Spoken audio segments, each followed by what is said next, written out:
wipes and rubber gloves.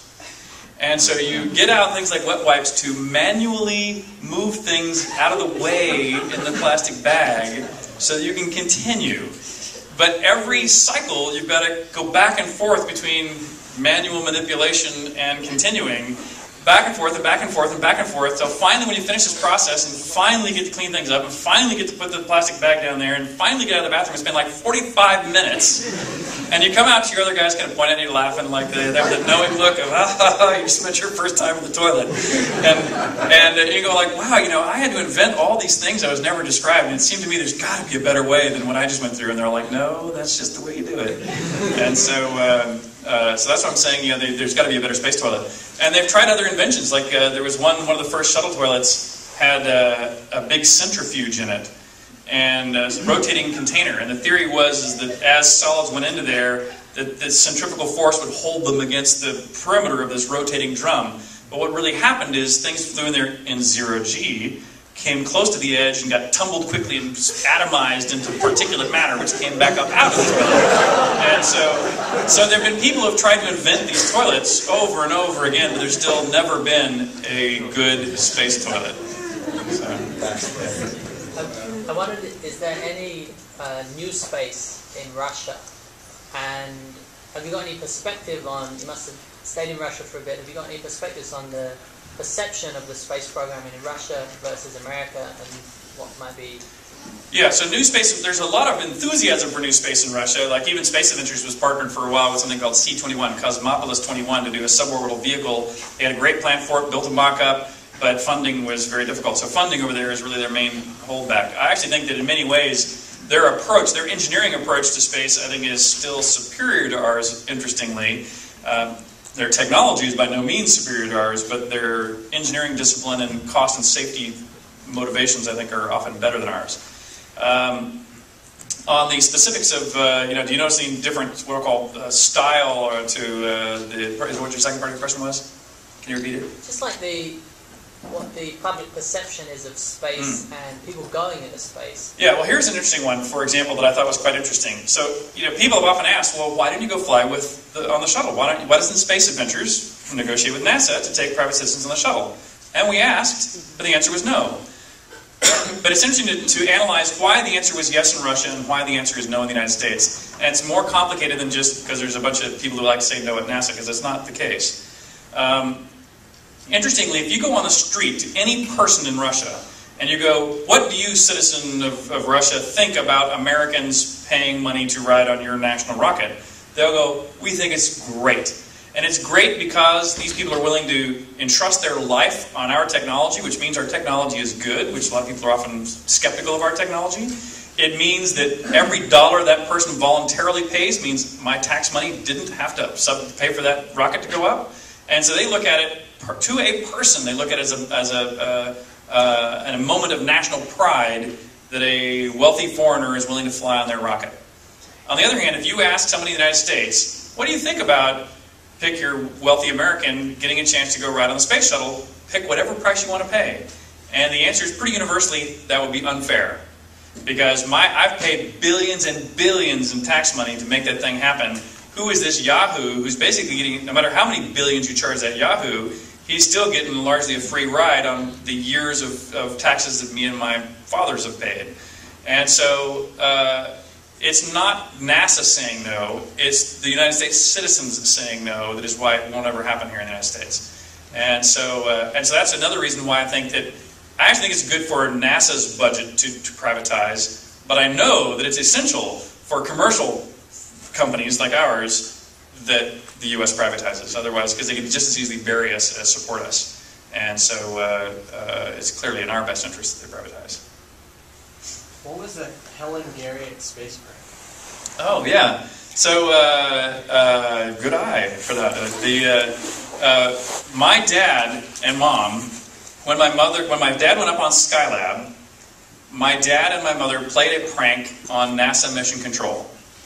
And what they did, this was before computers, before personal computers, my dad took a micro cassette player with a recording of my mother's voice. And they actually made multiple recordings of my mother's voice. And in those recordings, my mother, there was a third person they had on it, which was one of the Capcoms that would be speaking to my dad on a regular basis. And they had set up this prearranged time that when this particular Capcom was on, that if my dad asked this particular question or made this particular statement, that Capcom would know that he needs to go on script in just a minute. And the recordings my dad had my mother answering some generic questions, but then also some very specific things like, oh, look at those hurricanes over the Gulf, which were reasonably probable to occur. Or, hey, look at those wildfires in California, which were reasonably probable to occur. And they had 2 or 3 of these scenarios that were reasonably probable to occur.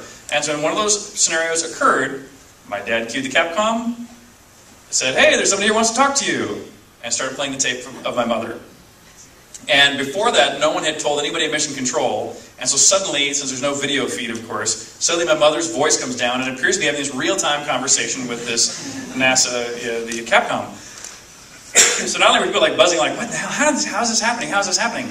But they had previously leaked some photographs to some of the local newspapers showing my mother, like, inside of Alan Bean's helmet during the walkout to launch.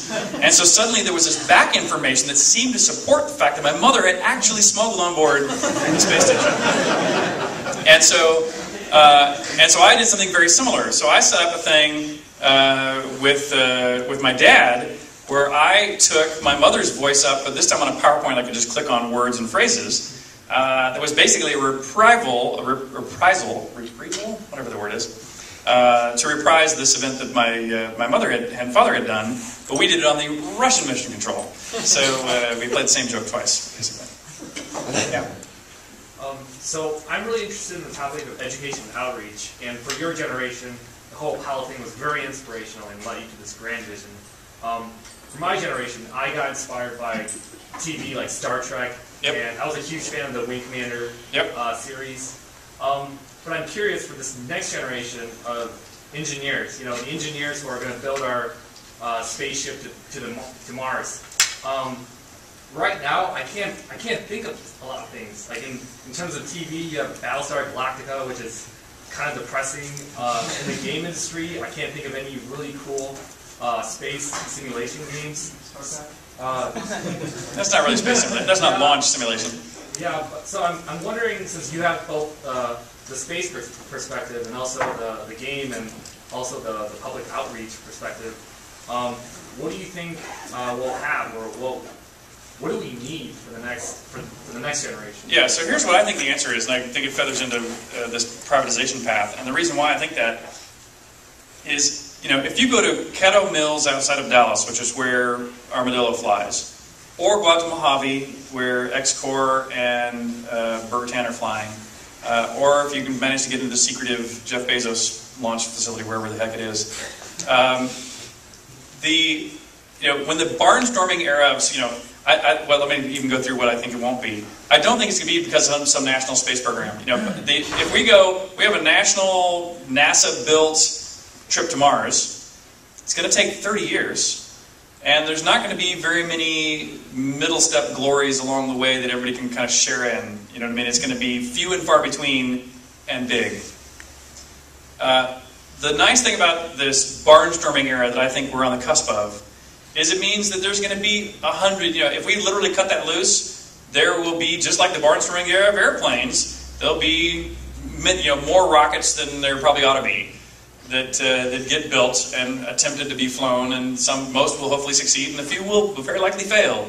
And it's going to be that commonality, the fact that people, the astronaut farmer kind of movie, the fact that people on their own, with inspiration, are going to go out and just kind of make these things happen, which you can now do, that I think is going to really make it seem tangible. I think that the reason why people aren't inspired by space right now is that it seems so distant and far away. It seems so them and not me.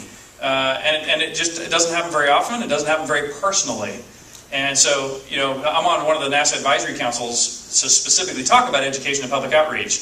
And I think some of the things that NASA is already doing that I applaud very much is making sure that they reserve budget and bandwidth within every mission to be devoted to nothing but public contact. And I think that's essential. But I think it's only one piece of the total pie. I think that's still going to be so rare and rarefied it still won't be nearly as inspirational as, quote, Apollo was. But I also don't think that, people who want to go back to whatever Apollo was is clearly just not possible. I mean, that was a very unique moment in time where we're willing to devote, 5% of the GDP and, a huge national initiative to build an entire industry from scratch. So we're not going to repeat Apollo. That one can't be repeated. But inspiring people to get involved in STEM absolutely can be repeated. But I think it's through, the first robotics link is a great example of something that I think is doing a great job. It's not specifically space, but it is specifically high tech and robotics and things of this nature that's already participated by thousands and thousands of schools across the country. And that needs to happen for rocketry also. I think. Back here? So the 483rd flight in space was worth $5 million. Do you think the 483rd,000th flight will be worth how much? Yeah, so if you look at the money I earned, about half of it was what I would call non-repeatable, non-recurring things, like taking a package for DHL clearly won't repeat very often. That was cool once or twice, and a pizza's been delivered somewhere in the past, and a Coke and a Pepsi can were taken in the past. There's a few of those what are called marketing opportunities, but those will evaporate, and so I actually discount those to zero. The only ones that matter are things that are repeatable and will actually build, and that's why I think the first one of those is biology.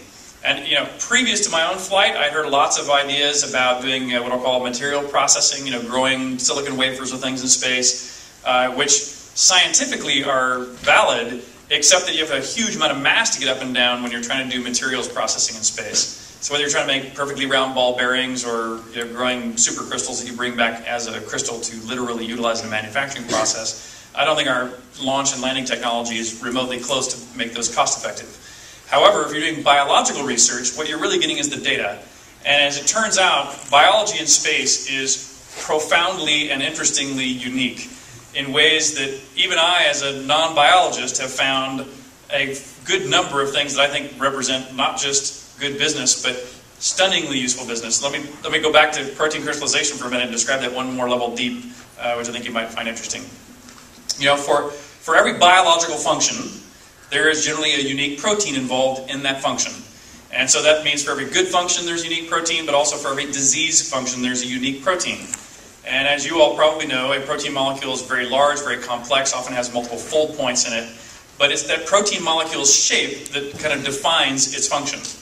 And if you were trying to fight a disease, like let's say AIDS, it turns out that every AIDS drug that currently exists today is created in a system very similar to what I'm about to describe that would be very much aided by microgravity.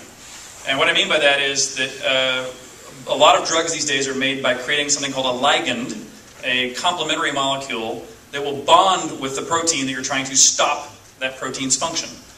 And so if you're going to create a ligand to bond with a molecule, which is basically, again, how every AIDS drug is, knowing the very precise molecular structure of the protein you're trying to bond with would help you design that chemical much more readily.